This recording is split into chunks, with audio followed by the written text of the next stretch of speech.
ভেঙে পড়া হার্টশেড খতিয়ে দেখলেন জেলা পরিষদের জেলা বাস্তুকার। খুব শীঘ্রই সেই রিপোর্ট নিয়ে কাজ শুরু করা হবে বলে জানালেন জলপাইগুড়ি জেলা পরিষদের সহকারী সভাধিপতি সীমা চৌধুরী। বৃহস্পতিবার ধূপগুড়ি ব্লকের ডাউকিমারির পুরনো হার্টশেড ভেঙে পড়ে। সেখানে অল্পের জন্য প্রাণে বাঁচেন বেশ কয়েকজন ব্যবসায়ী। ভরদুপুরে বাজারে লোক না থাকায় বড়সড় দুর্ঘটনার হাত থেকে রেহাই মেলে। স্থানীয়দের দাবি, একাধিকবার জেলা পরিষদের পক্ষ থেকে মাপজোক নিয়ে গেল, কাজের কাজ হয়নি।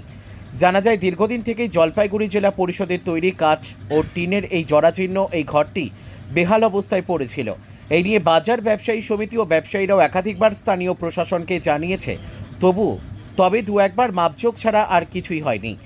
জানা যায়, এদিন সকাল থেকেই শেডটি ভেঙে পড়ার আশঙ্কা দেখা দিয়েছিল, যে কারণে অনেকেই দোকান সরিয়ে নেয়।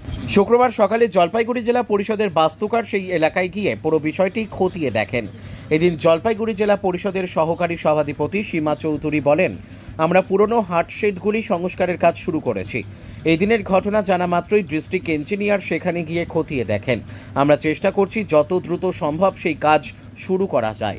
ধূপগুড়ি থেকে ভাস্কর মহন্তের রিপোর্ট, আমাদের টিভি। শেড ভেঙে পড়ে রয়েছে। দীর্ঘদিনের মানুষের দাবি ছিল যে শেডটা মেরামত করা হোক, কিন্তু সেটা না করার জন্য কালকে হঠাৎই ভেঙে পড়ে।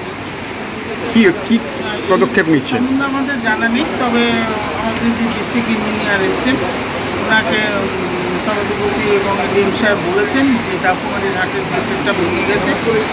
এখন খবর পেয়েছে আজকে সাহেব যেহেতু অন্য ভিজিটে এসছেন, উনি নিজে গিয়ে ওখানে দেখে এসছেন এবং আমাদের ডিস্ট্রিক্ট ইঞ্জিনিয়ারের স্যাংশন করেন কাজটা, এবং আমরাও সহযোগিতা করে যাতে সেটা তাড়াতাড়ি তৈরি হয় তার ব্যবস্থা। স্থানীয় বাসিন্দারা দাবি জানিয়েছেন যে এটা বহুদিন থেকেই বলা হচ্ছিল, কিন্তু গাফিলতির কথা কিছুতেই স্বীকার করবো না। যাতে ওটা নতুন করে সেটার ওপরে কিছু কিছু টিন ভাঙা আছে, সেগুলোকে তৈরি করার জন্য আমাদের মেম্বাররা বলেছিলেন, যারা যে টিম মেম্বার আছে। এবং আজকে ডি সাহেবও সেটা সরজমিনে দেখলেন প্র্যাকটিক্যাল, এবং আশা রাখি আমরা খুব তাড়াতাড়ি ওটা তৈরি হয়ে যাই। কারণ আমরাও কতগুলো পুরনো হার্টশেডকে আমাদের এখানটায় আছে। এর আগে 15-20 দিন আগে, জুলাইয়ের আগে আপনার উগলাবাড়ির হার্টশেডটা নষ্ট হয়ে গেছে।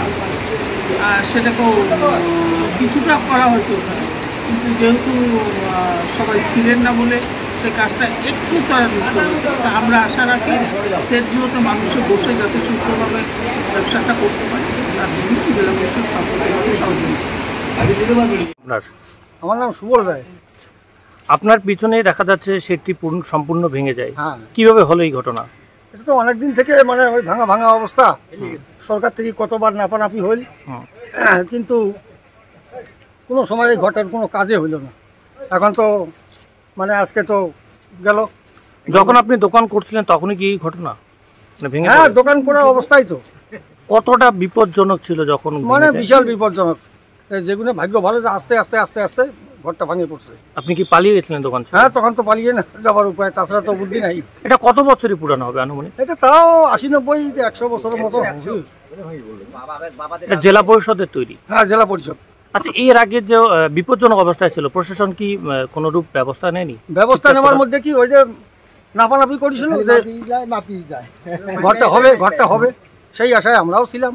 এখনো পর্যন্ত হয়নি? এখনো পর্যন্ত আর কিছু হয়। কি মনে করছেন, এখন তো ভেঙে পড়ছে, এখন কি? এখন তো সরকারের কাছে আবেদন আমাদের এইটাই, ঘরটা যেন তাড়াতাড়ি আমাদের তৈরি করে দেয়। কতদিন থেকে ব্যবসা করেন এখানে? এখানে আমি তো ধরেন প্রায় 50 বছর এই একই জায়গাতে, এই জায়গায়। আচ্ছা, এই যে দোকান করেন, এই বিষয়ে তো আপনাদের কোনো টাকা দিতে লাগে কি কাউকে? ওই খাজনা দেই। আচ্ছা, খাজনা কত বছর থেকে দিচ্ছেন? খাজনা তখন থেকেই না দিই, 50 বছরের মতো। কত করে দিচ্ছেন?